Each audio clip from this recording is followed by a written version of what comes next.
àníwọ̀ Wàsíù Àyìndé Marshal ò lè jọba nílùú Ìjẹ̀bú tó bá wàá pọn dandan wípé o ní láti jọba bóyá kó o lọ sí ìlú Ẹ̀pẹ́ kó o lọ pa ọba Animashaun kó o lọ pàdánù tàbí kó o lọ sí ìlú Péjú bóyá kó o lọ pa ìyá ọba tibẹ̀ náà tí ó bá ti pọn dandan wípé o ní láti jọba. Ṣùgbọ́n ní ìlú Ìjẹ̀bú kò sí àyè àti jọba fún ọ níbẹ̀. Ẹ̀yin tèmi, Auto Bola òun ló sọ ọ̀rọ̀ yìí o. Ó ní kò sí àyè fún Alhaji Wàsíù Àyìndé Marshal láti jọba nílùú Ìjẹ̀bú.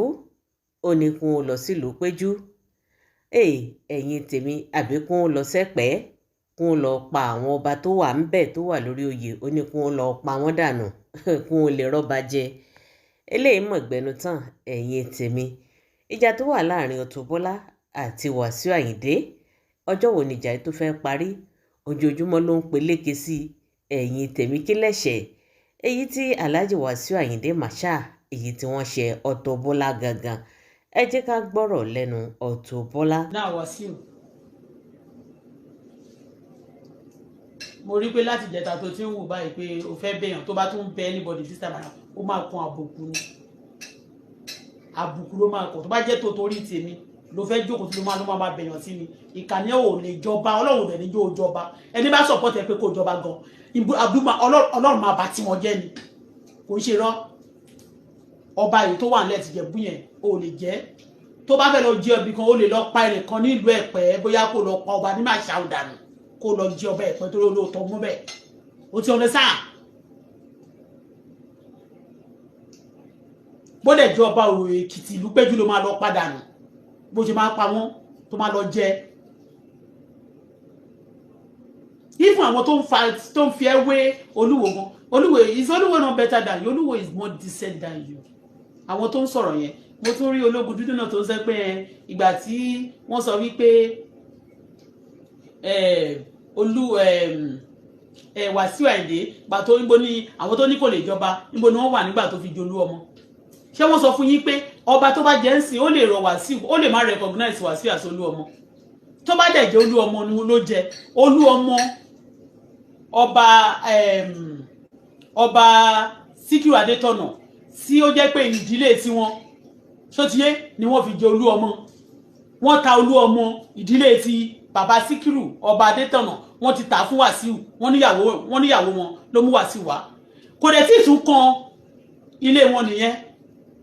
Torí pé ìdíje oníkálukú ló ní time tí ó ní tẹ́nà tí ó máa rúlù. Ọba Ìjẹ̀bú Òde ó ti ní wọ́n ṣe ń tò. Ẹnì kan ò kàn lè wá kó kàn máa lo counterfeit ID kó máa lo gbogbo ID oríṣiríṣi kó wá ṣe tán kó pé torí pé wọ́n fẹ́ jalè kó wá ṣe pé nísìnyí òun fẹ́ jẹ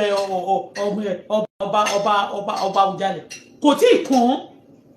táwọn kan bá ti tó bá sọ pé òkè o àmọ́ pé kò ń ṣara wa but tó fẹ́ sọ pé òun wá o òun fẹ́ ṣara òun fẹ́ dára yín. Bó ṣe wà yẹn kó ṣe DNA test fún àgbàlagbà náà ń ṣe. Tó bá lòun ìdí tó lòun ti wá yẹn kó ṣe DNA test fún àwọn ìran tó bá ti wá wọn á lè mọ̀. What a nonsense. Confusion ṣe pé tó bá ti jẹ́ pé nísìnyí àwọn kí ni wọ́n mọ̀ tó ti pé wọ́n fi jọba. Ṣé wọ́n gbàṣẹ kábíyèsí yẹn ká fi ọwọ́ wọn wò wọ́n ọba tó dání bọ̀ wọ́n náà ti wọ dementia wọ́n dẹ̀ ti tàgbà kó tó di pé wọ́n kú. Ìyàwó wọn dẹ̀ ló gbé Wàsíù wá wọ́n dẹ̀ sọ ìyá dúró owó tó fún wọn. Yes, a dẹ̀ mọ̀ pé everybody need money. Lára àwọn kan táwọn èèyàn náà fi ń ṣayé wọn nìyẹn. Wọ́n dẹ̀ ti wá ta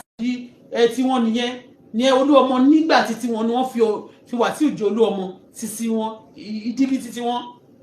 Kò ń ṣe olú ọmọ ti àwọn the other people. Wàsíù ń ṣe fraud báyìí lójúkorojú because a mọ̀ pé kì í ṣe òun nìkan ló máa kọ́kọ́ ṣe fraud yẹn. A lot of àwọn ọba tó ti ń jẹ láti bí 10 years ago yìí ni wọ́n ṣe a lot of fraud yẹn. But at the same time má fọkọ mi dáná ọjọ́ kan la máa fi kọ́ àwọn others lè máa gbà but Ìjẹ̀bú Òde àti mọ̀ nínú history kò ṣe ọba tí anybody kan lè dédé wá tó máa lóun dédé kan fẹ́ jẹ kiri kan ó dẹ̀ pé kán lẹ́nìkan dé sí kan I don't understand. Tí gbogbo yín kàn ṣe wọ́lọ́wọ́lọ́ and anytime let me tell you ẹ̀yin tẹ́ máa ń sọ̀rọ̀ lórí social media I want to tell you another thing. anytime wọ́n bá ti sọ pé Nigerian government ò àná àwọn nǹkan kan wà concrete things ó yẹ pé àwọn èèyàn focus on wọ́n máa fẹ́ fi Wàsíù máa fẹ́ fi system náà máa divert ni ṣe bí already wọ́n ní the letter tí Wàsíù ti submit ó ti late on the 10 latest wọ́n sọ pé wọ́n gbọ́dọ̀ submit letter ó ti late kó tó submit letter wọ́n tún wá sọ pé wọ́n tún address ẹ pé you are not part of us you cannot ò lè wá láti dífọ̀ onípọ̀tẹ̀ ní ẹ tẹ́lẹ̀tẹ́lẹ̀ fìdí pọ̀tẹ̀ mọ́lẹ̀ nígbà tó yá ń sìn ó tún ní ìwọ nìkan náà ní another one tó bá tún dìgbà kan ìgbà yẹn náà system náà ló sọ pé bóyá ó sọ fún bàbá yẹn náà pé ara wọn ni ẹ o nílé ọba ti Síkírù bàbá yẹn you understand ni bàbá dẹ̀ ti dàgbà àwọn tó máa ń gbẹnu sọ fún wọn tó máa ń gbàgbà kúgbà tó máa gbowó kówó tó lè ba iye wọn jẹ́ tó máa ba gbogbo nílé ìdí wọn jẹ́ wọ́n lè ti gbà á àdéhùn kò tún wá ní ìsìn tó pọ̀ kàn mọ́ president ọmọ èèyàn rí ọmọ èèyàn òṣèkiri kan torí pé àwọn ọba kan náà tó ti lọ kọrin fún tó ti lọ wúyè fún they are all majority of them too they are criminal I'm sorry to say ìwọ ló máa wúyè fún wọn ó dé wọ́n dẹ̀ tún máa tún máa mọ gbogbo ọgbọ́n kúrúkù tó ń fi gba oyè lọ́wọ́ ẹni tó yè tọ́ sí tẹkùn dá gborílẹ̀-èdè rú tẹ̀sán gbogbo bandit ń jẹ ó fẹ́ jọba ṣé owó ti gbàgbé pé wọ́n fẹ́ clear bandit sọnù Nàìjíríà ni ṣé o ti rò pé irú ìwọ MC àti efele gbogbo yín àti Zaria gbogbo yín Malaika gbogbo yín agbésùmọ̀mí ni yín náà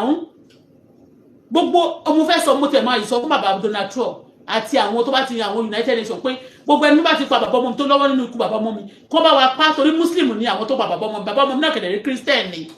so wọ́n fight fáwọn Christian sí bàbá ọmọ mi ṣe àwọn Christian so àwọn tó pa náà kẹ̀lẹ́ rí agbésùmọ̀mí Yorùbá and then wọ́n máa sọ tó máa fẹ́ ká gba àwọn agbésùmọ̀mí sí wọn ò ní ká Yorùbá sí ṣé kò sí agbésùmọ̀mí nílẹ̀ Yorùbá ni anybody changing their identity like that they are criminal it's time for people to be focusing on this tábà máa sọ lẹ́yìn gan-an pé how you go tó bá lọ abroad abọ́ wọ́n lọ abroad wọ́n ṣe gbogbo nǹkan wọ́n máa purọ́ you are spoiling things. àwọn sọ ológun ti dẹni pé kí ni àwọn ọmọ Ìjẹ̀bú wò nígbà tí wọn ò lè fight gbà yẹn kí bàbá Síkírù tó fi jẹ olórí ọmọọba ṣé olórí ọmọọba kan ló wà ní ìyẹn mi pé olórí ọmọọba ti ilé wọn ti side kan wọn nídìí mẹ́rin wọn ti ń jọba níjẹ̀bú Òde wọn ti fi kan tọrẹ nìyẹn ṣíkèna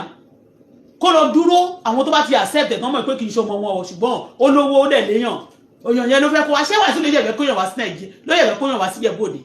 Wàsíù ló ṣe fẹ́ mú development wá Wàsíù ò ní kankan tó máa offer yín ju hòtẹ́ẹ̀lì aṣẹ́wó olè kí gbogbo àwọn èèyàn kan pa àwọn èèyàn kan fẹ̀yàn mí kò sí kankan tó fẹ́ offer yín jù bẹ́ẹ̀ lọ ju gbogbo ohun tó ti offer láti fẹ́ kó gbalẹ̀ orílẹ̀ kan sọná sílé kan gbà kan nìkan kó ta ẹyin kò sí nínú àwọn tó mú development wọ Ìjẹ̀bú Òde kò sí nínú wọn kò ní tó lè fi mú development kankan wọ Ìjẹ̀bú wọ́n dẹ̀ tún sọ fún ẹ wọ́n ní ọgbà wà ní Ọ̀gbẹ̀rẹ̀ ń sìn kó lọ síbẹ̀ wọ́n ní wọ́n ti create Ọ̀gbẹ̀rẹ̀ state àbí Ọ̀gbẹ̀rẹ̀ town Ọ̀gbẹ̀rẹ̀ guinea kan village go there gbogbo bí ní nígbà tí ọba Ìjẹ̀bú Gbó náà sì tètè débẹ̀ ó bẹ̀rẹ̀ sí pariwo ní you are from Ìjẹ̀bú Gbó to Ìjẹ̀bú Òde to Ìjẹ̀bú Ẹ̀pẹ́ to Ìjẹ̀bú Èkó to kìnnìkan wíwọ́ nìkan iná ni nígbà tó di ìyàwó ẹ̀ náà tó ń fẹ́ títí má ṣàǹgbà ẹ̀ bóyá máa pariwo ní ẹ̀wọ̀n nìkan ló tán mọ́ ọba kìnnìkan ọba mẹ́ta ọ̀tọ̀ọ̀tọ̀ ló kìtì kó tán mọ́ simply because mo tún máa wò pé téèyàn bá tiẹ̀ ń wọ́ ba kiri ṣé ìwọ tún fẹ́ òkè tó bá tún fẹ́ bèbí nsìn ṣé ó tún máa jẹ́ kí ó tún máa fún ẹ. ẹ̀yin tèmi abẹ́ẹ̀rí wípé ó gbẹ̀rún tán ó tún wá lẹ́tìkẹ́ ọ̀rọ̀ lẹ́gbọ́ tí Auto Bola èyí tó ti sọ kalẹ̀ yìí kí ni tẹ́yìn náà rò lórí fídíò yìí kí ni ẹ lérò wípa lè ṣe lórí ọ̀rọ̀ Auto Bola báyìí àbí kí ni ká tún pé eléyìí tí Auto Bola èyí tó tún ń ṣe yìí ẹ̀yin tèmi gbogbo dáhùn yín ẹ fi sí orí comment section ẹ jẹ́ ká jọ sọ ẹ jẹ́ ká jọjọ tó bá ṣe ìgbà àkọ́kọ́ nìyí èyí tẹ̀yin ṣalábàápàdé fídíò wa ẹ má gbàgbé láti subscribe sórí page wa gbogbo bá a bá ṣe ń ju àwọn videos wa ẹ máa bá wa comment ẹ máa bá wa share kẹ́ ẹ sì máa bá wa like àbẹ́ẹ̀rí wípé nǹkan ń bẹ.